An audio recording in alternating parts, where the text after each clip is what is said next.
Olá, meu nome é Ana Carla Fonseca, eu sou economista, doutora em urbanismo e dirijo a Garimpo de Soluções, uma empresa que já há 15 anos vem atuando em mais de 200 cidades em 32 países, para a ONU, para o BID, com dois eixos básicos, economia criativa e desenvolvimento territorial. Nós vemos aí uma grande sinergia entre os dois temas, somos alucinados por isso, e eu queria contar um pouquinho para vocês justamente o que nós acompanhamos desse impacto da cultura no desenvolvimento urbano, no espaço urbano, nesse grande território que às vezes tem aí um limite muito tênue entre o que é urbano e o rural, então a gente normalmente fala inclusive dos territórios criativos. E existem diferentes tipos de impactos que a gente observa da cultura nesse grande contexto. O primeiro deles é de valorização do que são as singularidades, do que é a identidade desse espaço. Pode parecer uma coisa quase prosaica, mas é super importante quando a gente tem um vínculo de pertencimento, quando a gente reconhece o que é a identidade do local onde a gente está, porque a gente respeita muito mais quando a gente ama, e quando a gente conhece, a gente respeita e a gente ama mais. Então a gente vai se vinculando, a gente não deixa que ninguém jogue lixo na rua, a gente não deixa que ninguém mexa com o meio ambiente sem que aquilo seja devidamente comprovado como legal. Então há uma série de questões que pelas quais a gente acaba zelando muito mais quando a gente conhece essa identidade, a gente a compartilha, a gente se engaja na sua defesa. A segunda questão super importante diz respeito à própria imagem da cidade. Quando a gente tem uma cidade como São Luís do Paraitinga, como Pompeia, como outras cidades do nosso estado, para nos atermos aqui ao estado de São Paulo, que são muito conhecidas por cunhos culturais, de falar, que legal, a pessoa vem daquele lugar, e aquela cidade, aquele território, aquela região acaba ficando muito positiva no nosso ponto de vista, né? E aí tudo mais que venha daquela região, produtos, serviços que não necessariamente são culturais, se beneficiam desses atributos positivos que a gente atribui à região pelo fato dela ser uma região vinculada à cultura. Quando a gente pensa, por exemplo, em Botucatu, em Taubaté, todas essas regiões que têm essa caipirice mais aflorada, né, no Vale do Paraíba, toda a produção cultural no Vale do Ribeira, e mesmo nas grandes cidades, né, quando a gente pensa na cultura de periferia, na arte urbana, e tudo acontece na cidade de São Paulo, a gente tem uma outra consideração para com aquele espaço.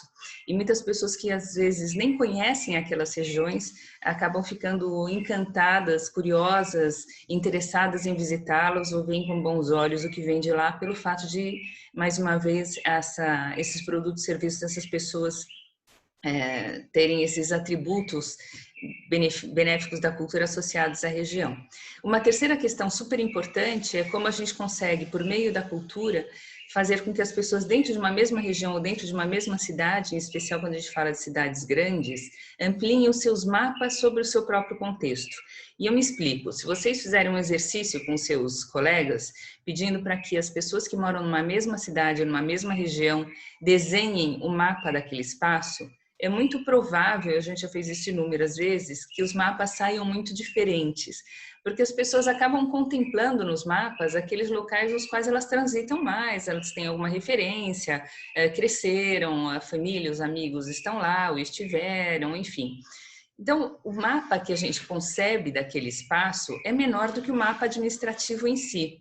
E o mapa afetivo que a gente tem, aquilo que dentro do mapa que a gente conhece, de fato importa para a gente, é menor ainda. Então, a gente tem o mapa administrativo, o mapa mental e o mapa afetivo, que muitas vezes, não raro, é menor do que o mapa do outro, é diferente do que o mapa do outro, ou tem uma configuração distinta, de modo que se a gente considerar todos os mapas em conjunto, a gente acaba tendo um arquipélago, uma esquizofrenia aí de mapas que não se conversam.